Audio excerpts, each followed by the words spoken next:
What's going on, YouTube? Levi of Old Iron Off-Road. If you can imagine, we're still hammering on this thing. I really have to buckle down and get this truck finished. We're close. This video, we're going to be digging into the fuel system. And before we get super deep into plumbing and whatnot, we're going to talk about a couple of different things. We're going to talk about frame-mounted fuel pumps, in-tank pumps, and how to set up a proper fuel system so that your fuel-injected rig will be trouble-free.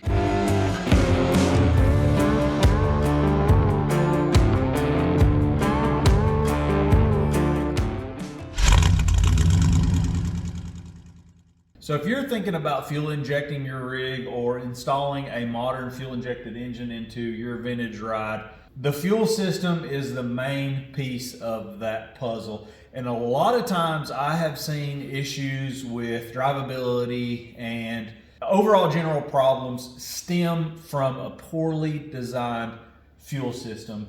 The fuel system is probably one of the most important components of your fuel injection setup, or again, your modern fuel injected engine. So a couple of things I want to talk about are in-tank pumps and frame mounted pumps. And I think a lot of times frame mounted pumps get a bad rap. The first thing to consider, not all pumps are to be created equal. Your cheap off-the-shelf parts store high pressure fuel pump is not to be created equal as, say, a Walbro pump. That is personally what I run on almost every setup. We run Walbro. And this is a Walbro pump as well. And also it is worth mentioning, if you search like a Walbro 255 liter per hour pump, don't click on the cheapest one you find and buy it, because aftermarket parts are cloned and sold in misrepresented packaging to fool you. You can buy a knockoff part and you're gonna be like, oh wow, I spent 30 bucks I got a good deal on a pump, but this thing's a piece of crap. And then you're going to think that Walbro is a piece of crap. That is not the case.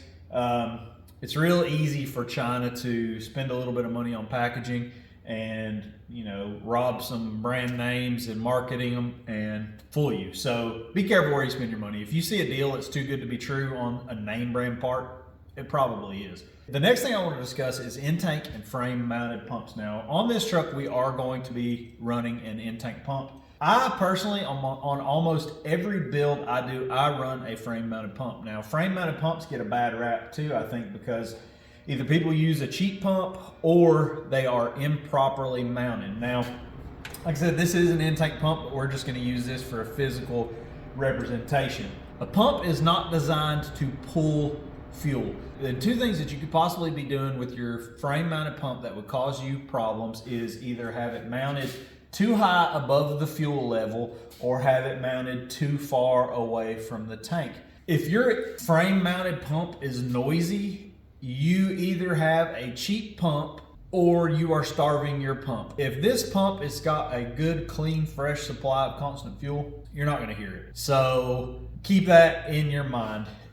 The way this pump, if this was a frame mounted pump, would be designed to work, mounting it at floor level would probably be okay, but ideally in a perfect world you would mount it below the fuel level so that once suction is created, this pump is going to be siphon fed and it is going to constantly have fuel at the inlet without having to pull. This pump is designed to push fuel, not pull fuel. I personally don't run in-tank pumps just for the simple fact of changing a pump out is a lot easier if you don't have to drop the tank. Now this application with our fuel cell being mounted in the bed of the truck, getting to the pump's not going to be a big deal, so we are going to be using an in-tank pump for this application. Another important thing to consider when you are building your fuel system, and I've said this on several other videos, do not use cheap rubber hose, especially do not do long runs of cheap rubber hose. If you have to use some rubber hoses to connect between certain things, that is fine. Try to do it in an area where it's easily replaceable and make sure you use a good quality nitrile fuel injected rated hose and you will get a lot longer service out of it. The hose today, it's just like everything. Our manufacturing processes and the quality of products just aren't what they used to be, sadly. I've seen rubber that only lasts a year and you can actually start cracking it and breaking the exterior. And even in pretty well hidden locations where they aren't exposed to UV or any like abnormal conditions. I personally prefer on fuel systems to use nylon fuel hose with quick connects and or PTFE braided hose. PTFE will last forever. It is E85 rated. That's another thing to take into consideration. And I'm not going to say that we're not going to throw some E85 at this guy. We might throw an E85 tune in the old Terminator Stealth and just let her eat, boys. I don't know. I'm just saying, it's possible. We might get stupid with it. Hardcore bends and really tight restricted fittings. If you have to adapt from a certain size to another size, I get it. We all have to do it. But you really want to be mindful on the feed and return side of what fittings you are using, because you can accidentally create restrictions that will cause reduced flow and fuel pressure spikes. So make sure any fitting that you're using is as open as it possibly can be, and really try to avoid harsh 90s if you can. Or limit them. You know, I understand we've got to use a 90 here and there. On this 90, yes, this is a 90, but you can see that is a full flow 90. These are made by Vibrant Performance. That is typically what I use for fittings. There's a couple other good brands. So all of that condensed down into a short version is to say, spend some time designing your fuel system, and you should eliminate what would otherwise be a potential headache. So I think with that being said, let's dig into it. We've got an in-tank pump setup that we need to get set up for this guy. We have plenty of fittings and hose. We've got to get everything routed. I think at a bare minimum, I want to get everything plumbed to the regulator on the firewall. So let's get into it. So you can see here we've got various pieces and parts. And you've actually seen me use these in another video. This is a Holley Hydromat. And honestly, I think this is a game changer, especially for applications that don't necessarily have a tank that is designed for fuel injection. One of the things that is taken into consideration on a fuel injected setup is baffling around the fuel pickup and a properly designed return.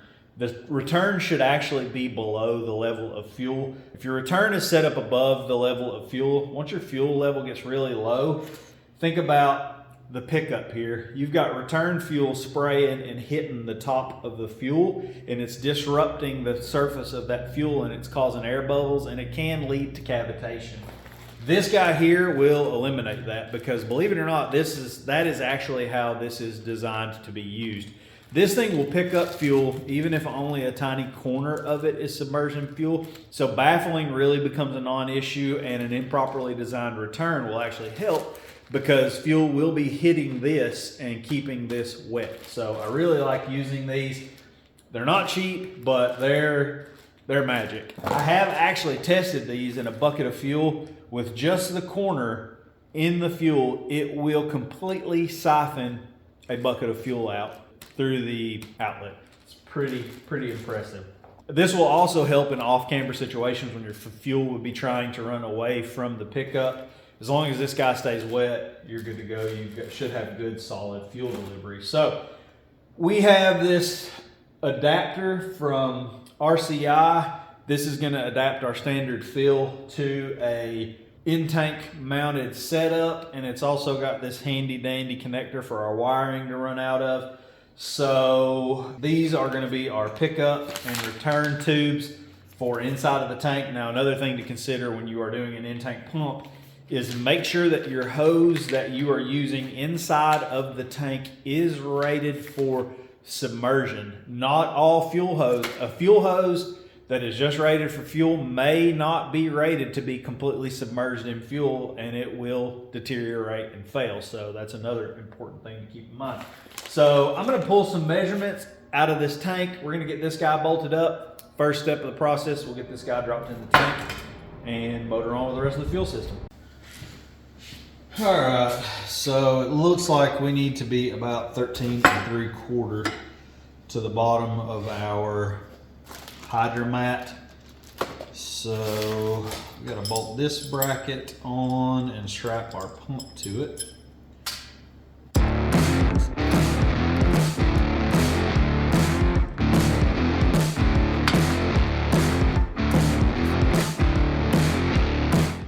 you're still watching at this point, consider taking 2 seconds to reach down there, click the subscribe button, hit the like button, and make sure to click the bell icon for notifications when new videos are uploaded.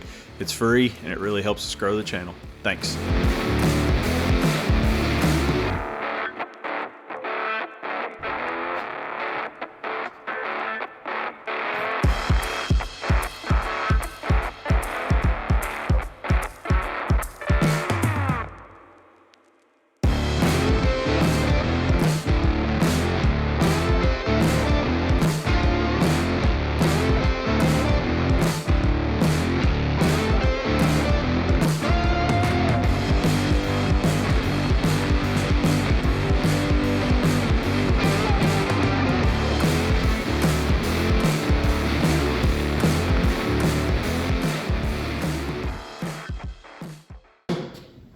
Now, the next order of business is going to be to get that plumbed down underneath the floor. And since the exhaust is on the passenger side, I think we're actually going to run the fuel line straight down the driver's side frame rail. Should make a nice, easy shot to keep everything away from heat sources. And probably what we're going to do is we're going to just use cushion clamps, drill and tap the chassis. And we'll also run our brake lines in the same channel as we run these. So kind of one and done routing as we make it. Now, the next thing I am going to do is get the fuel fittings below the floor. And to do that, I'm going to use some AN bulkhead fittings. You can drill through the floor and use a grommet or whatever, but for pass-through connections, I just like bulkheads. They look nice. So we're going to use a couple of these. We'll get some holes drilled, get these installed in the floor. Ooh, climb through the jungle gym. Oh, excuse me. Pardon me. Oh, don't step on you. I'm trying not to step on you. Oh, hopefully my crack's not out. Oh man. Did you say you wanted to ride in the back? Oh, yeah. All right. Yeah. All right. So I probably tend to overthink a lot of this stuff. I don't want. So when my lines come out of here, they're going to have to kind of turn. That's not ideal either, because we end up on top of our filler, which kind of sucks. I'm trying to keep. I don't want. Could have clocked that and changed that. That would have been better. Yeah, all right. As long as I can get the cap off, that's all I really need to do. And I may at some point. I'm not speaking in complete sentences today. I should probably speak in complete sentences. So the orientation of my fittings, I don't want any hard sweeps where that PTFE line hose has to like make any like hard sweeps. So if I point them the way I would like, they're going to end up coming out this way, and they're immediately going to have to curve back to this side and then down, which will probably be a little bit excessive. So I think if we point them that way, I think we'll be all right. And I'm just trying to make sure that I don't end up making it to where you can't get the filler cap off. What I may end up doing at some point is converting this over to a hose style and then do some kind of a like a remote fill off the side of the cage, maybe, if need be. So all right, I think we're happy with that. I think we can kind of dump those into the floor, and I believe we're far enough away from everything that we're gonna be all right. I don't know. I know there was something underneath here. I don't remember. Yeah, we're just gonna make a nice sweep right there. Yeah, that looks good. That makes me, this makes me happy right there. Yeah.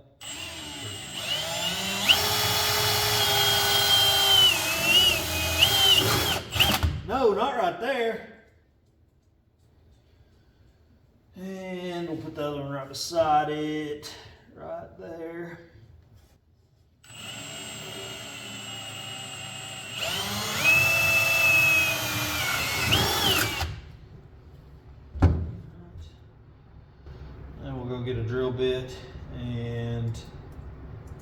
Go get a bigger drill bit. Probably a couple washers. I don't know why they didn't send washers with this. So, yeah.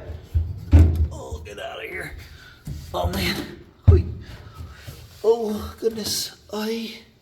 Oh.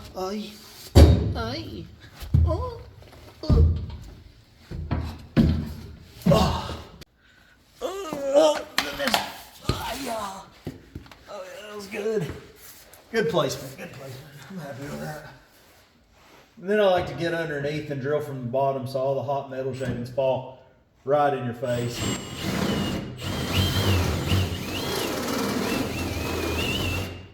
It's really fun.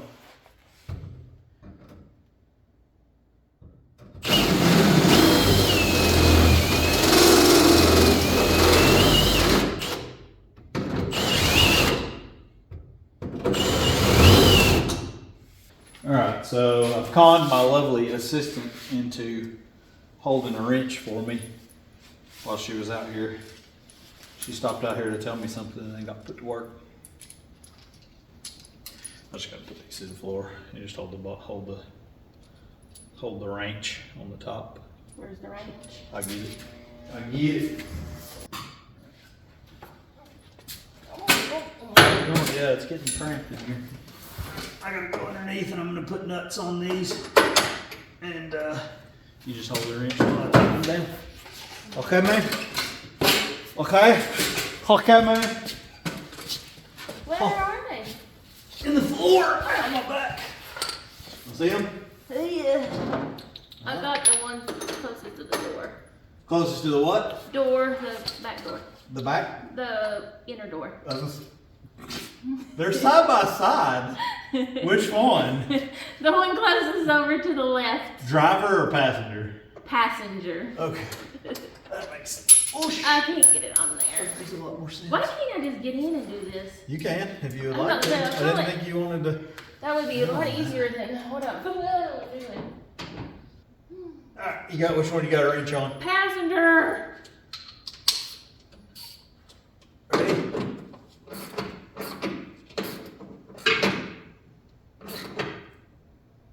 No, driver. Oh, we have a problem with this. Alright, that's good. Great. Was that so hard? Well, I'm stuck. You're stuck? I'm gonna reverse. Beep. You didn't crawl under that, did you? Why'd you crawl under? Beep. Beep. Made it. Now we gotta get out. This way. Once the door opens, what do you do? I couldn't get it to open. It's fine. I'm practicing. Okay. Woo! High five. Look at this. Thanks, pal. So, apparently my wife didn't know the door opened. So, anyway, we've got the bulkheads installed, and I think the next thing we're going to do is we're actually going to go ahead and install our pressure regulator. We're running a return style regulator with our setup, and we're actually running, it's actually a 1-to-1 boost reference fuel pressure regulator, which means that under boost, we'll have a boost reference hose plugged to the regulator, and under boost, it will actually increase the fuel pressure 1 pound per 1 pound of boost. So we'll go ahead and get that guy mounted where we want it. That way when we're plumbing in our fuel feed and return to the regulator, we'll actually have kind of an idea of where we want to go, and it'll also help us make our hoses because we'll have a link. So let's get that guy put together and get it put in. All right, so here is our regulator, and I'm gonna go ahead and put our fittings on it. I actually have to take the bracket off to install it. I just want to make sure, basically, main thing I want to make sure that I do have the right fittings, and these are an O-ring, straight cut O-ring style fitting, Aeromotive. It's an Aeromotive regulator and Aeromotive fittings. And what we have here is a fuel pressure regulator, or a fuel pressure sensor fitting which that will allow us to run on one side or the other of our feed line, or really wherever we want to. We can actually run this at the throttle body. There's a couple of different places we can run it. We can run a sensor right in this guy, and on our Holley 5-inch dash, we will actually be able to monitor fuel pressure, which is always a good idea. I think even in a non-boosted application, being able to see fuel pressure is a nice tool for diagnostics, if nothing else. If your rig's running funny and you look and say, oh, we're low fuel pressure, you've either got, you know, a restriction or a pump problem, a clogged filter or something. So just another handy dandy diagnostic tool. I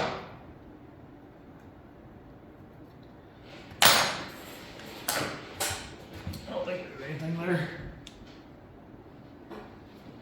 We're good. I hope this doesn't rip this to shreds.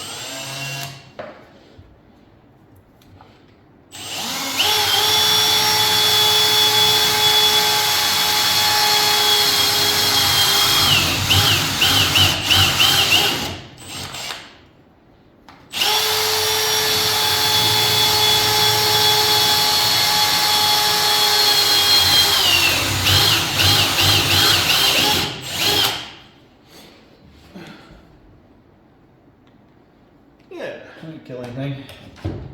Get a razor blade, cut that out of the way, and put a couple of rib nuts in there, and get them mounted up.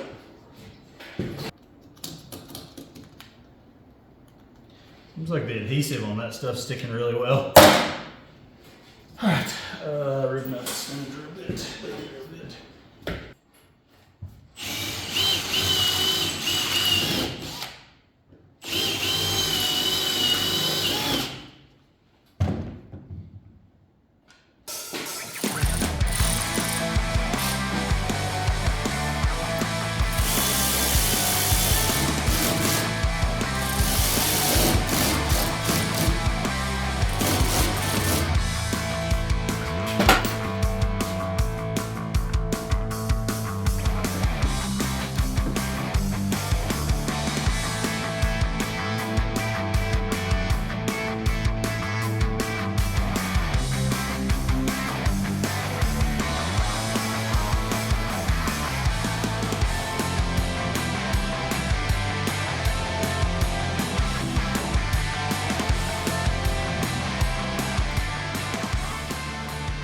Moving right along, the next thing I like to do is take all of our fittings and I like to place them where they are actually going to be in the system. That way I know that we have the right fittings and that everything is going to orient itself as it needs to be oriented. So we're going to unpackage a bunch of fittings, thrown in various locations, and we're going to start making some hoses. We've already got our two fittings here for the tank, so we also have to remember that we have to plumb an inline filter for post pump to make sure we don't, if a pump grenades, we don't fill our injectors full of trash. Probably what we'll do is, I think we'll put that right there. That way that's going to be real nice and easy to service. So we'll need a 90 coming out of that. And then we'll need a 90, oh man, I may not have enough fittings. We can change that to 2 straights if we move this down, which that's going to make it harder to get to.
So yeah, fuel hoses are all plumbed in. I've got to get some cushion clamps. We'll need to grab some cushion clamps, climb underneath, and dress all of those in. So make that happen real quick.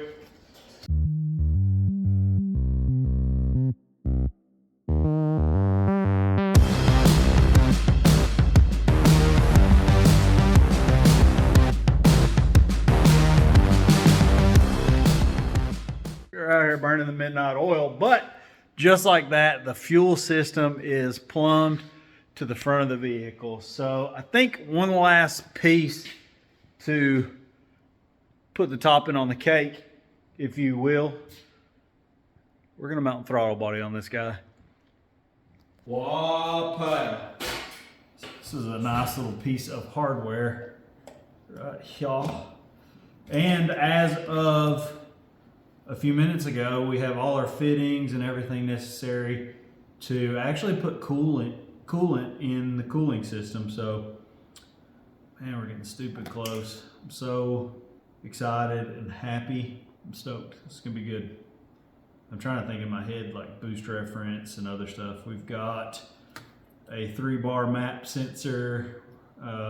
So this is actually a Terminator X, and you can see it barely fit. We had to actually switch distributors. I'm running a small cap HEI for timing control on the Terminator X, and the Terminator X has an external ECU, but it has the map sensor is actually integrated into the ECU. It is only a 1-bar map. Since we're gonna run boost, we're actually gonna run an external 3-bar map. So this is gonna plug up to this, and I'm just kind of eyeballing like where we can grab vacuum signal from.